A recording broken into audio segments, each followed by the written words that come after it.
Within 2 minutes, or even less, he had forgotten all his troubles. Not because his troubles were one whit less heavy and bitter to him than a man's are to a man, but because a new and powerful interest bore them down and drove them out of his mind for the time, just as men's misfortunes are forgotten in the excitement of new enterprises. This new interest was a valued novelty in whistling, which he had just acquired from a Negro, and he was suffering to practice it undisturbed. It consisted in a peculiar bird-like turn, a sort of liquid warble, produced by touching the tongue to the roof of the mouth at short intervals in the midst of the music. The reader probably remembers how to do it, if he has ever been a boy. Diligence and attention soon gave him the knack of it, and he strode down the street with his mouth full of harmony and his soul full of gratitude.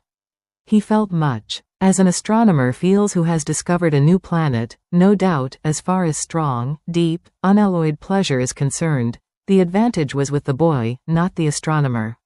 The summer evenings were long. It was not dark yet. Presently Tom checked his whistle. A stranger was before him, a boy a shade larger than himself. A newcomer of any age or either sex was an impressive curiosity in the poor little shabby village of St. Petersburg. This boy was well dressed, too, well dressed on a weekday. This was simply astounding. His cap was a dainty thing, his close-buttoned blue cloth roundabout was new and natty, and so were his pantaloons. He had shoes on, and it was only Friday. He even wore a necktie, a bright bit of ribbon. He had a cityfied air about him that ate into Tom's vitals. The more Tom stared at the splendid marvel, the higher he turned up his nose at his finery and the shabbier and shabbier his own outfit seemed to him to grow. Neither boy spoke. If one moved, the other moved, but only sidewise, in a circle. They kept face to face and eye to eye all the time. Finally Tom said, "I can lick you. I'd like to see you try it." "Well, I can do it." "No, you can't, either." "Yes, I can." "No, you can't." "I can." "You can't." Can't. An uncomfortable pause. Then Tom said, "What's your name?" "'Tisn't any of your business, maybe."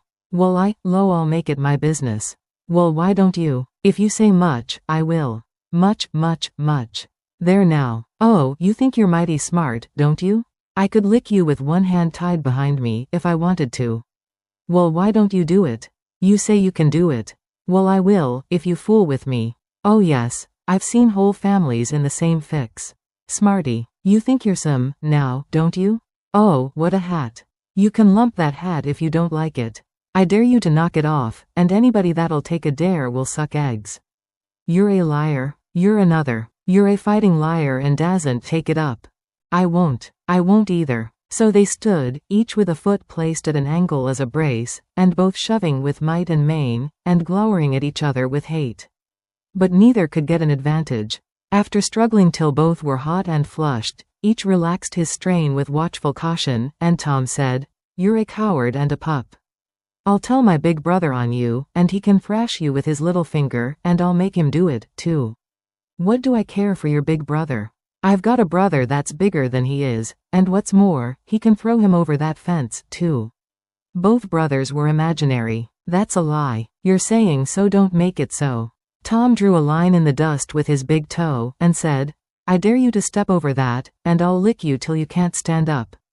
Anybody that'll take a dare will steal sheep." The new boy stepped over promptly, and said, "Now you said you did, now let's see you do it. Don't you crowd me now, you better look out." "Well, you said you did, why don't you do it?" "By jingo, for 2 cents I will do it." The new boy took 2 broad coppers out of his pocket and held them out with derision. Tom struck them to the ground. In an instant both boys were rolling and tumbling in the dirt, gripped together like cats, and for the space of a minute they tugged and tore at each other's hair and clothes, punched and scratched each other's nose, and covered themselves with dust and glory. Presently the confusion took form, and through the fog of battle Tom appeared, seated astride the new boy, and pounding him with his fists. "Holler, 'nuff," said he. The boy only struggled to free himself. He was crying, mainly from rage. "Holler, 'nuff," and the pounding went on. At last the stranger got out a smothered, "nuff," and Tom let him up and said, "Now that'll learn you.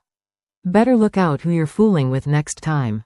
The new boy went off brushing the dust from his clothes, sobbing, snuffling, and occasionally looking back and shaking his head and threatening what he would do to Tom the next time he caught him out. To which Tom responded with jeers, and started off in high feather, and as soon as his back was turned the new boy snatched up a stone, threw it and hit him between the shoulders and then turned tail and ran like an antelope. Tom chased the traitor home, and thus found out where he lived. He then held a position at the gate for some time, daring the enemy to come outside, but the enemy only made faces at him through the window and declined. At last the enemy's mother appeared, and called Tom a bad, vicious, vulgar child, and ordered him away. So he went away, but he said he load to lay for that boy. He got home pretty late that night, and when he climbed cautiously in at the window, he uncovered an ambuscade, in the person of his aunt, and when she saw the state his clothes were in her resolution to turn his Saturday holiday. Saturday morning was come, and all the summer world was bright and fresh, and brimming with life. There was a song in every heart, and if the heart was young the music issued at the lips. There was cheer in every face and a spring in every step. The locust trees were in bloom and the fragrance of the blossoms filled the air. Cardiff Hill, beyond the village and above it, was green with vegetation, and it lay just far enough away to seem a delectable land, dreamy, reposeful, and inviting. Tom appeared on the sidewalk with a bucket of whitewash and a long-handled brush. He surveyed the fence, and all gladness left him and a deep melancholy settled down upon his spirit. 30 yards of board fence 9 feet high. Life to him seemed hollow, and existence but a burden. Sighing, he dipped his brush and passed it along the topmost plank, repeated the operation, did it again, compared the insignificant whitewashed streak with the far-reaching continent of unwhitewashed fence, and sat down on a tree box discouraged. Jim came skipping out at the gate with a tin pail, and singing Buffalo Gals. Bringing water from the town pump had always been hateful work in Tom's eyes, before, but now it did not strike him so. He remembered that there was company at the pump. White, mulatto, and Negro boys and girls were always there waiting their turns, resting, trading playthings, quarreling, fighting, skylarking. And he remembered that although the pump was only 150 yards off, Jim never got back with a bucket of water under an hour, and even then somebody generally had to go after him. Tom said, "Say, Jim, I'll fetch the water if you'll whitewash some." Jim shook his head and said, "Can't, Mars Tom. Ol' missus, she told me I got to go and git dis water and not stop foolin' round wid anybody. She say she spec Mars Tom gwine to ax me to whitewash, and so she told me go 'long and tend to my own business, she load. She'd tend to de whitewashin'." "Oh, never you mind what she said, Jim. That's the way she always talks. Gimme the bucket. I won't be gone only a minute. She won't ever know." "Oh, I dasn't, Mars Tom. Ol' missus she'd taken tar to head off in me. 'Deed she would. She never licks anybody, whacks 'em over the head with her thimble, and who cares for that, I'd like to know. She talks awful, but talk don't hurt, anyways it don't if she don't cry. Jim, I'll give you a marvel. I'll give you a white alley." Jim began to waver. "White alley, Jim. And it's a bully taw. My, dat's a mighty gay marvel, I tell you.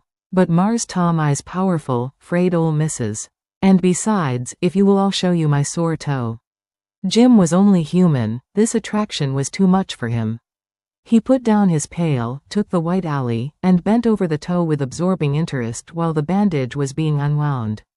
In another moment he was flying down the street with his pail and a tingling rear.